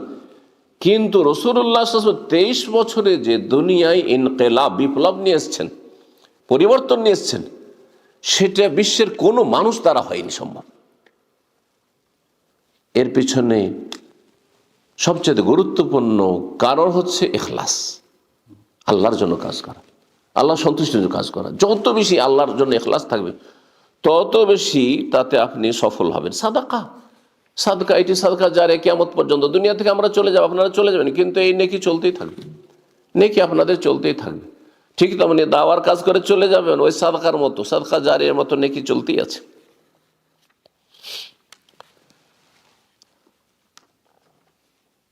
দাওয়া ইলা আল্লাহর কাজ সম্পর্কে আলী রাদিয়াল্লাহু তাআলা আনহুকে খাইবারের যুদ্ধের সময় নবী সাল্লাল্লাহু আলাইহি ওয়াসাল্লাম কি বলেছিলেন? তাড়াতাড়ি করিও না, তাড়াহুড়া করে যুদ্ধ শুরু করতে যেও না, আগে দাওয়াত দিবে। ওয়াল্লাহি, আল্লাহর কসম করে বলছেন, লা ইয়াহদি আল্লাহু বিকা রাজুলান ওয়াহিদান, একজন লোক। আমরা দেখছি অল্প লোক, মনে করছি অল্প লোক, অনেকে মনে করে, না হাজার হাজার লোক হইতে হবে, না, কোনো প্রয়োজন নেই। রাজুলান ওয়াহিদান, একজন লোকও যদি হেদায়েত হয়ে যায়, একজন বেনামাজি নামাজি হয়ে গেছে, একজন মুসলিম ইসলাম গ্রহণ করলো আপনার ওসিলাতে, একজন শিরক বিদআত ছাড়লো, একজন পাপী পাপ মুক্ত হইল, কাবিরা গুনাহ ছাড়লো, আপনার কথার বরকতে, আপনার প্রচেষ্টায়, মেহনতে, খায়রুল লাকা, তোমার জন্য উৎকৃষ্ট উত্তম। কিসের চাইতে? মিন হুমরিন নাম, লাল উটের চাইতে। আরবদের মধ্যে লাল উট সেই যুগে সবচেয়ে মূল্যবান সম্পদ ছিল, দামি জিনিস। আজকালকার জামানে সবচেয়ে মূল্যবান যেটা হইতে পারে, মূল্যবান একটি কার, সবচেয়ে বেশি দামি, ঠিক ওই রকমই তাদের কাছে। তো নবী সাল্লাল্লাহু আলাইহি ওয়াসাল্লাম এইভাবে উৎসাহিত করেছেন সাহাবায়ে কেরামদেরকে দাওয়াতের কাজের জন্য, এবং তার মহাপুরস্কার কথা বলেছেন। দাওয়ার কাজ করলে যত লোক হেদায়েত হবে এবং হেদায়েত হওয়ার পরে যত নেকিগুলি করবে, এক ভাগ করে আপনার খাতে প্রথম ব্যক্তির খাতায় আসতে থাকবে। এই জন্য আমাদের দেশে বেদাতি একটা তরিকা হচ্ছে যে কিছু আমল টামল করে আর কিছু ওয়াজ মাহফিল করে আল্লাহ তোমার নবী পাকের রওজায় পৌঁছে দাও, এটা বেদাতি তরিকা। এই তরিকা নয়, এটা ইসলাম নয়, ভুল কাজ। এটা পৌঁছাইতে হবে না। আমি যে এই যে দিনের কথাগুলি বলছি আর আপনারা শুনছেন, এগুলি নেক আমল না? এই যে জোহর পড়লেন, নেক আমল না? এর এক ভাগ করে, প্রত্যেকের এক এক ভাগ করে, আমি জোহর পড়ে যতটা নেকি পেলাম রাসূলুল্লাহ আমল নামাতে চলে গেছে, আমার কাছে আছে, আমার আমল করার কারণে। আর তার মাধ্যমে হেদায়েতের জন্য, তিনি যেহেতু প্রথম ব্যক্তি হেদায়েতের জন্য হাদি হিসাবে, সেজন্য তার আমল নামে চলে গেছে, অটোমেটিকলি চলে গেছে। তাহলে কত উম্মত পৃথিবীতে আল্লাহর ইবাদত করছে নবীর, এই 1400 বছরে কত উম্মত এসে চলে গেছে ইবাদতবন্দি করে, কত আইম্মা ওলামা তৈরি হয়েছে, কত সালেহিন সিদ্দিকিন সোহাদা তৈরি হয়েছেন এই উম্মতের। আর কিয়ামত পর্যন্ত কত ভালো মানুষ আসবে আর আছে। সবার নেকির এক ভাগ করে রাসূলুল্লাহ সাল্লাল্লাহু আলাইহি ওয়াসাল্লামের আমল নামায় চলে যাচ্ছে। লায়ান কসমিন উজুরিহিম, আমাদের নেকি কমিয়ে নয় যে ভাগাভাগি হয়ে যাচ্ছে, না এমন নয়, আমাদেরটা আমাদের কাছে আছে, আর তার ওসিলায় যেহেতু আমরা হেদায়েত পেয়েছি তার কাছে চলে যাচ্ছে। যেমন তোমার কথা নয়, রাসূলুল্লাহ সাল্লাল্লাহু আলাইহি ওয়াসাল্লামের কাছে যারা আমাদের চাইতে বেশি কাজ করেছেন তাদের কাছে তাদের আমল নামায় অনেক বেশি যাচ্ছে, কিন্তু আমরা সীমিত যতটা করি ততটা তো আসবে আমাদের কাছে। আপনি যদি 10 জনকে হেদায়েত করে 10 জন নামাজি আপনার মাধ্যমে হয়েছে, 10 জন শিরক বিদআত মুক্ত হয়েছে, তাদের নেকিগুলি তো আপনার কাছে আসবে, আপনার আমলে আসতে থাকবে, চলতে থাকবে। আবার তাদের মাধ্যমে যে তাদের ছেলেমেয়েরা অথবা তাদের মাধ্যমে অনেকে হেদায়েত হয়েছে তারাও পাবে, আর আপনি যেহেতু প্রথম ব্যক্তি সুতরাং আপনার কাছেও আসতে থাকবে। কিন্তু জি, কত নেকি তাহলে চিন্তা করুন আপনি। এবং সহিহ মুসলিমের হাদিস, মান দা ইলা হুদান, কেউ যদি হেদায়েতের পথে ডাকে, কানা লাহু মিনাল আজরি, তার নেকি হবে মিসলা উজুরে মান তাবিআহু, যতটা যারা অনুসারী হবে বা যত লোক অনুসরণ করে তাদের নেকি সমান হবে। লা ইয়ানকুসু যালিকা মিন উজুরিহিম শাইআন, ওই ব্যক্তিকে, প্রথম ব্যক্তিকে দিয়ে দেওয়া হলো সেই জন্য তাদের নেকি কমবে, তা কমবে না। জি, আল্লাহ তার বিশেষ রহমত থেকে এইরকমই যারা পাপের দিকে আহ্বান করছে, মানুষকে অসৎ বানাচ্ছে, তাদের গোনার বোঝা বাড়তে আছে, গোনার বোঝা বাড়তে আছে। যারা দাওয়াতের কাজ করে তারা সমস্ত সৃষ্টিকুলের দোয়া পায়। রাসূলুল্লাহ হাদিস, তিরমিজিতে হাদিসটি রয়েছে এবং হাদিসটি সহিহ, আল্লামা আলবানী রাহিমাহুল্লাহ সহিহুল জামাতে সহিহ বলেছেন। ইন্নাল্লাহা, আল্লাহর রহমত বর্ষণ করে, ওয়া মালায়েকাত, আল্লাহর ফেরেশতার রহমতের দোয়া করেন, হাত্তা নামলা, আল্লাহর রহমত নাযিল হয়, ফেরেশতাদের দোয়া হয় রহমতের, মুমিন মুমিনাতের দোয়া হয়, হাত্তার সমস্ত সৃষ্টিকুল দোয়া করে, পশু পাখি, এমন কি পিপিলিকা, লামুলা পিপিলিকা দোয়া করে, ফি জুহরিহা, নিজের গর্ত থেকে, ওয়াহাত্তাল হুত, এমনকি মাছ পর্যন্ত, স্থলে যেসব পশু পাখি আছে, কীট পতঙ্গ পোকামাকড় আছে, পানিতে যা আছে, হাত্তাল হুত, এমনকি মাছ পর্যন্ত, লা ইউসাল্লুনা, রহমতের দোয়া করতে থাকে, আলা মুআল্লিমিন নাসিল খায়রা, ওইসব লোকের ওপর যারা মানুষকে কল্যাণের শিক্ষা দেয়। খায়র, শুধু সালাত বলা হয়নি, শুধু রোজা হজ যাকাত বলা হয়নি, যে কোনো ভালো শিক্ষা দিচ্ছেন, যে কোনো সুশিক্ষা দিচ্ছেন আপনি, মানে দিনের শিক্ষা, সেটা ফরজ হোক, ওয়াজিব হোক, আর সুন্নত হোক, নফল হোক, মুস্তাহাব হোক, যে কোনো গঠনমূলক, চারিত্রিক হোক, যে কোনো ভালো শিক্ষা দিচ্ছেন, আপনি সমস্ত সৃষ্টিকুলের দোয়া পাচ্ছেন। চিন্তা করুন তো দেখি। এই জন্য লাভ আর লাভ, লাভ আর লাভ। আল্লাহ রব্বুল আলম যেন আমাদেরকে দাওয়ার কাজ আরও বেশি বেশি করার তৌফিক দান করেন এবং আপনাদের আমাদের সকলকে এই কাজের জন্য যেন আল্লাহ রব্বুল আলমিন কবুল করেন।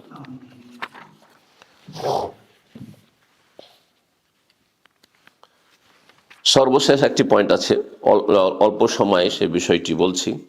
আর যে বিষয়গুলো বললাম সেগুলো তো অনেক পয়েন্ট ছিল, সময়ের স্বল্পতার জন্য 1 ঘন্টা যেহেতু পার হয়ে গেছে, আর 1 ঘন্টায় আমার আলোচনা করার কথা রয়েছে, তবু আমি হয়তো 10-15 মিনিট আপনাদের আরও নিচ্ছি। সর্বশেষ পয়েন্ট বলেছিলাম যে দায়ীর আখলাক চরিত্র কেমন হবে। আপনি যে দাওয়াতি কাজ করবেন, আপনার চরিত্র কেমন হওয়া উচিত, আপনার গুণাবলী, আপনার বৈশিষ্ট্য কেমন হওয়া উচিত, আপনার মধ্যে ভালো গুণ থাকতে হবে। 1 নম্বর গুণ হচ্ছে ইখলাস, আল্লাহ সন্তুষ্ট, দুনিয়ার কোনো গরজ করবেন না, যাতে করে মানুষের কাছ থেকে কোনো চাওয়া পাওয়া না থাকে, রবের কাছে চাইবেন। রবের কাছে চাইলে আল্লাহ কোনখান থেকে দিবেন সেটা আল্লাহ জানেন বেশি। আপনি হয়তো মানুষের কাছে আশা করছেন দুনিয়াদারি, এদের কাছে পয়সা পাবো, তো স্বার্থ পাবো, তো এদের কাছে মান সম্মান পাবো, এদের কাছে আমি এই পাবো, তো সে লিডারশিপ পাবো, এইসব দুনিয়ার তুচ্ছ গরজ করছেন। এতে করতে গিয়ে আল্লাহর কোনো সহযোগিতা, সাহায্য নেই আপনার সাথে, যার ফলে আপনি দুনিয়াতে লাঞ্ছিত হয়ে যাচ্ছেন, হ্যাঁ, ছোট হয়ে যাচ্ছেন মানুষের কাছে। কিন্তু যখন আপনি ইখলাস নিয়ে আসবেন, আল্লাহ এমন ওপরে উঠিয়ে দেবেন যে আপনি কল্পনা করতে পারেননি। এই জন্য আল্লাহ রব্বের কাছে দোয়া, আল্লাহ আমাদেরকে যেন সত্যিকার ইখলাস দান করেন, আল্লাহর সন্তুষ্টির জন্য কাজ করার তৌফিক দান করেন।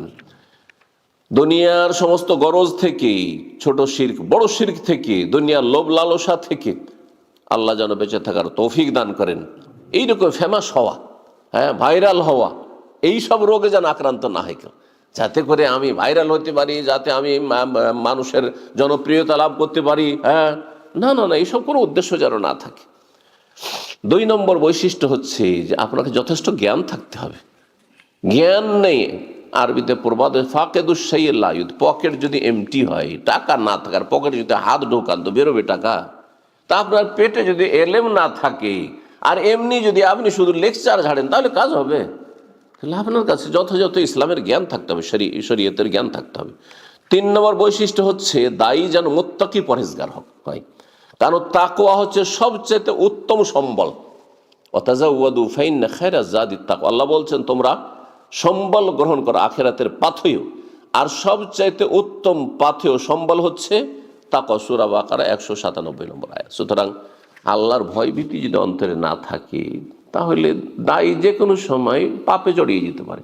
আর আপনার দ্বারা যদি পাপ হয় তো আপনি মানুষকে ভালো কথা বলবেন, তো এই ভালো কথাতে বরকত হবে না, বরকত হবে না, যার ফলে মানুষ হয়তো হেদায়েত হয় না। কিছুদিন আপনি খুব জনপ্রিয়তা লাভ করলেন আর খুব মানুষের কাছে বাহ পেলেন আর সাবাস মানুষ বলল, কিন্তু শেষে দেখা গেল যে আপনার লাইফে কোনো বরকত থাকলো না, আপনার দাওয়াতে কোনো বরকত থাকলো না।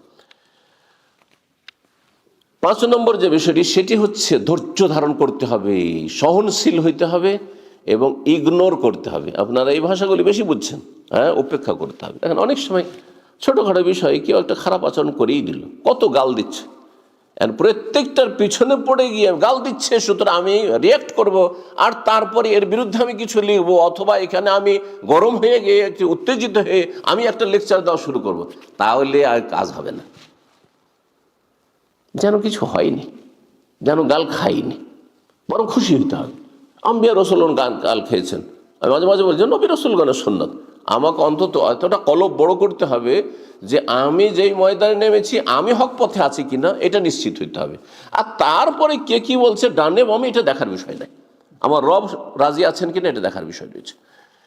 ইমাম আহমদ রাহমাহুল্লাহ সম্পর্কে বলা হয়েছে, তিনি বলেছেন তিসআতু আশারিল আফিয়াতে ফি তাগাফুল, 10 ভাগের 9 ভাগ, 10 ভাগ করেন কোন একটা জিনিসকে, তারপরে 9 ভাগ, তার মানে অধিকাংশটাই, সামান্য একটু বাদে, সময় একটু ছাড়া, 10 ভাগের 9 ভাগ মানুষের সার্বিক নিরাপত্তা আফিয়াত রয়েছে কি সে তাগাফল, ইগনোর করায়, উপেক্ষা করা। একটা লোক বেয়াদবি করলো, খারাপ একটা কথা বলে দিল, আপনার সাথে দুর্ব্যবহার করলো, সালাম দিলেন জবাব দিলেন, ইগনোর করে যেন কিছু হয়। কিন্তু সেখানে যদি আপনি গরম হয়ে যান, এটা তো মানুষের কাজ করলেন না। হ্যাঁ, আমি ওদের মসজিদে নামাজ পড়তে যাই না, তো এটা ভালো কাজ করলেন না। হ্যাঁ, আমি ওনাদের সাথে সহযোগিতা করি, আমি তাদের সাথে আছি, হ্যাঁ, এ তো আমি ভালো চলার চেষ্টা করি, কিন্তু আমার তো কোনো মূল্যায়ন করলেন, তাহলে কাজ হবে না। না, ইগনোর করেন আপনি। অত্যন্ত গুরুত্বপূর্ণ বিষয়টি, দায়ীকে এরকমই হইতে হবে। দাওয়াতি কাজের ক্ষেত্রে আল্লাহর কাছে সব সময় কল্যাণ কামনা করতে ইস্তেখারা এবং মানুষের কাছে, যোগ্য মানুষের কাছে মশওয়ারা পরামর্শ নিতে হবে। একাই সিদ্ধান্ত নিলে হবে না, একাই যে কোনো একটা কথা বলে দিলেন। বড় বড় ইস্যুগুলি চলে, জাতীয় ইস্যু, যেসব সমস্যাগুলি রয়েছে, জটিল সমস্যা, নিজে থেকেই সিদ্ধান্ত না নিয়ে আর সেসব কথা না বলে দিয়ে অনেক সময় এইসব কথা বলে নিজেকে লজ্জিত হইতে হয়। পরামর্শ নিলে মানুষ লজ্জিত হয় না, মানুষের পরামর্শ, যোগ্যদের পরামর্শ নেবেন এবং আল্লাহর কাছে কল্যাণ কামনা করবেন। দায়ের বৈশিষ্ট্য হতে হবে যে তার কাজ করে যাবে, রেজাল্ট কি হচ্ছে ওটা দেখার বিষয় নেই। আমি আসলাম এখানে, দাওয়াতি কাজ করলাম, কয়জন হেদায়েত হলো, এগুলো আমার দেখার বিষয় না, এটা আল্লাহ দেখবেন, আমার জানার কোনো প্রয়োজন নেই। আমি দাওয়াতি কাজ আপন জায়গায় করে যাচ্ছি, হ্যাঁ, লেহা লেখা মানে হালাকাম বাইয়ে না, যদি কেউ হতভাগা হয় তাহলে জানিয়ে দিলাম, ব্যাস, সে ধ্বংস হইল, আমার কোনো ক্ষতি করলো না। ওয়াহিয়ান মান হাইয়াম বাইয়ে না, আর যদি সে সম্মানিত হতে চায়, বাঁচতে চায়, তাহলে সে জানার পরে বাঁচুক, জানুক। সুতরাং কখনো আমরা রেজাল্ট, ফলাফলের অপেক্ষা করব না। নবী সাল্লাল্লাহু আলাইহি ওয়াসাল্লাম সাহাবায়ে কেরামদেরকে যখন জুলমের তারা শিকার হচ্ছিলেন আর আল্লাহর সাহায্য বিলম্ব হচ্ছিল, তাড়াহুড়া করছিলেন, কতদিন আর এই জুলুম বরদাস্ত করব, কষ্ট করব, নবী সাল্লাল্লাহু বলতেন যে তোমরা তাড়াহুড়া কেন করছো? হ্যাঁ, ওয়ালাকিন্নাকুম তাস্তাজিলুন, তাড়াহুড়া করছো, তাড়াহুড়া করিও না, ফল আসবে একসময়। যারা গদিবাদী, হ্যাঁ, ইসলামিস্ট গদিবাদী, তারা তাড়াহুড়া লাগিয়ে দেয়, আর কতদিন অপেক্ষা করব, হয়ে গেল দীর্ঘদিন, এখন আমাদের ক্ষমতায় এনিহাও যেতে হবে, ক্ষমতায় যেতে হবে। যার ফলে তারা করে কি, চলো কোনো পথ দেখছি না, গণতান্ত্রিক পথ, চলো ডেমোক্রেসি দিয়ে আমরা ইসলাম কায়েম করব। না, এই তাড়াহুড়ো করতে বলা হয়নি। আপনি কতদিন অপেক্ষা করব, ঈসা আলাইহিস সালাম আসা পর্যন্ত অপেক্ষা করেন। আপনার কাজ আপনি করে যান, আল্লাহ কি করবেন না করবেন সেটা আল্লাহ রাব্বুল আলামিন জানেন। কিন্তু আপনি ভুল পথ অবলম্বন করবেন, নাজায়েজ পথ অবলম্বন করবেন, তাড়াহুড়া করে শুধু ফল খাওয়ার জন্য না, তাড়াহুড়া করে ফল খাওয়ার চেষ্টা করবেন। আপনি আপনার কাজ করে যান, আর ফল পাবেন আখিরাতে। দায়ীর বৈশিষ্ট্য হইতে হবে নম্রতা, নরম ভাষায় কথা বলতে হবে, নরম আখলাক চরিত্র হইতে হবে, দয়া মায়া থাকতে হবে, এবং রূঢ় খারাপ আচরণ করলে হবে না, মানুষের সাথে দুর্ব্যবহার করলে হবে না, মানুষের সাথে শক্ত হইলে হবে না। আল্লাহ রাব্বুল আলামিন ফাবিমা রাহমাতিম মিনাল্লাহি লিনতাল, নবীকে বলছেন সূরা আলে ইমরানে যে আল্লাহর রহমত যে তুমি নরম হয়েছো। নবীকে বলছেন যে আল্লাহর রহমত যে তুমি একজন নরম মানুষ। ওয়ালাউ কুনতা ফাজ্জান গালিজাল কলবি, তুমি যদি নিষ্ঠুর হতে আর তোমার অন্তর যদি পাষণ্ড হইতো, শক্ত হইতো, মানুষের সাথে যদি দুর্ব্যবহার করতে, শক্ত ভাষা ব্যবহার করতে, লানফাদ্দু মিন হাওলিক, মানুষরা পালিয়ে যেত, কেউ শুনতো না তোমার কথা, ডাইরেক্ট কথা শুনবো না, এর ব্যবহার খুবই খারাপ, এর কাছে যাওয়া যাবে না, এসব দেখা করা যাবে না। না, মানুষকে আশ্বস্ত করুন, নরম আচরণ করুন। সকালবেলা বলছিলাম যে ফেরাউনের কাছে মূসা এবং হারুনকে আল্লাহ পাঠাচ্ছেন, বলছেন যে ফাকুল আল্লাহু কাওলান লাইয়্যিন, নরম ভাষায় কথা বলি, নরম ভাষায়। আল্লাহ কি জানেন না যে ফেরাউন হেদায়েত হবে না? জানছেন না? সব জানছেন। তারপরও তোমার করণীয় তুমি করো, আমি হেদায়েত করব না করব, হেদায়েত হবে না হবে, তৌফিক হবে না, সেটা আল্লাহর কথা। কিন্তু তোমার কাজ হচ্ছে নরম ভাষায় আল্লাহ ইয়াতাযাক্কারু আও ইয়াখশা, অথচ আল্লাহ জানছেন যে উপদেশও নেবে না আর ভয়ও করবে না। তারপরে বলছেন যে হতে পারে সে উপদেশ নেবে অথবা হেদায়েত পাবে। তোমার কাজ হেদায়েতের দিকে মানুষকে নিয়ে আসার জন্য নরম ভাষায় কথা বলা। দায়ীর চরিত্র হবে যে ওলামাদের এহতেরাম করবে, কারো মানহানি করবে। ইমাম আবু হানিফা, শাফি, মালিক, আহমদ, তাদের মানহানি করার নাম ইসলামের খেদমত নয়। আপনি বলবেন যে তিনি এই ছিলেন না, সেই ছিলেন না, তিনি হাদিসের জ্ঞান রাখতেন না, তিনি এই করেছেন, না না না, নেগেটিভ নয়। ওলামারা বলেছেন তাদের যে ইজতিহাদি ভুলগুলো আছে সেই ভুলগুলি আদবের সাথে বলে যে এই মাসলায় ভুল, কিন্তু তার যেন মানহানি না, কারণ তারা এত বেশি সম্মানিত হয়েছেন মানুষের কাছে যে একজন বড় শেখ বলছেন যে কাদ জাওয়াজুল কান্তারা, তারা ব্রিজ পার হয়ে চলে গেছেন। হ্যাঁ, তারা এত উপরে চলে গেছেন ব্রিজ পার হয়ে, যে আপনি যদি তাদের আপনি ছোট করতে চান তাহলে ওপরে থুতু ফেলার মতো হবে, ওপরে থুতু ফেলে আপনার উপরে এসে পড়বে। যার ফলে ওলামাদের সাথে বেয়াদবি করা, এটা দায়ীর চরিত্র মোটেই যেন না হয়। হ্যাঁ, নেগেটিভ কোনো কথা বলা, কাউকে ছোট করার চেষ্টা করা, না না, এতে কোনো লাভ নেই।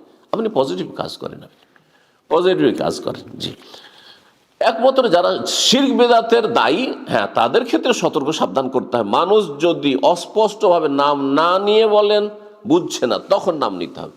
কিন্তু ইমাম আবু হানিফা, শাফি, মালিক, আহমদ, মুহাদ্দিসিন, ফুকাহায়ে কেরাম, তারা তো আর শিরক বিদআতের সাথে জড়িত না।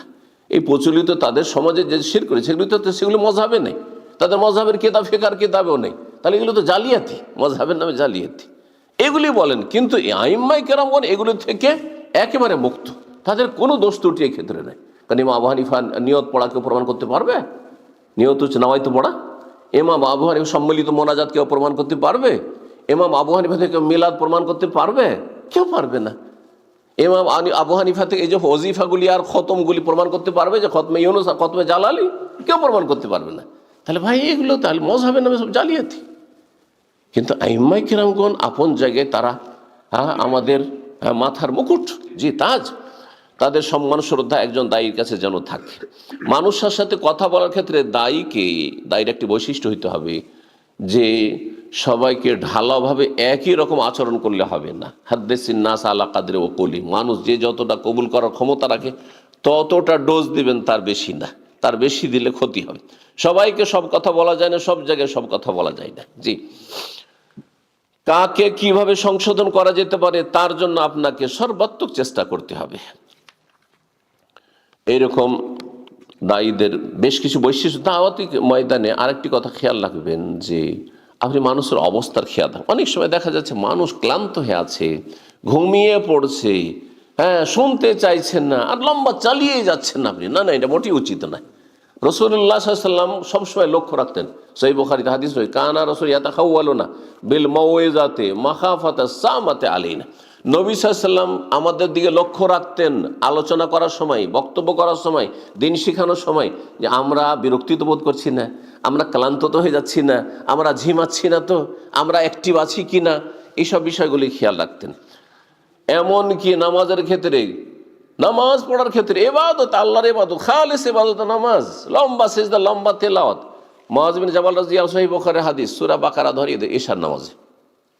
নবী সাল্লাল্লাহু আলাইহি ওয়াসাল্লাম কি বলেছিলেন? একজন সারা দিন কৃষি কাজ করে, মাটি কাজ করেছে, আপনার খেজুরের বাগানে, ক্লান্ত হয়ে এসছে, দেখছে যে এরই সূরা বাকারা ধরিয়েছে, নামাজ ছেড়ে দিয়ে আলাদা নামাজ পড়ে চলে গেছে। যখন তাকে বলা হইলো, ইমাম সাহেবকে বল, মুআয বিন জাবালকে, যে অমুক ব্যক্তি আপনার নামাজ ছেড়ে দিয়ে আলাদা নামাজ পড়ে চলে গেছে, তখন বলতো তো মুনাফিক, তাহলে মুনাফিক না হলে জামাত ছেড়ে যায়? এই কথা শোনার পরে ওর আরো রাগ হয়েছে যে আমাকে মুনাফিক বললো। নবী সাল্লাল্লাহু আলাইহি ওয়াসাল্লামের কাছে গিয়ে অভিযোগ, ইয়া রাসূলুল্লাহ, এইরকম মুআয এসার নামাজ পড়াচ্ছে আমাদের মহল্লাতে, আর তারপরে সূরা বাকারা ধরিয়ে দিয়েছে, আর আমি তো ক্লান্ত আসছি, তো পারছি না তো, আর এই জন্য আমিও তার জামাত ছেড়ে দিয়ে আমি আলাদা নামাজ পড়ে চলে এসেছি, আর আমাকে মুনাফিক বলেছে।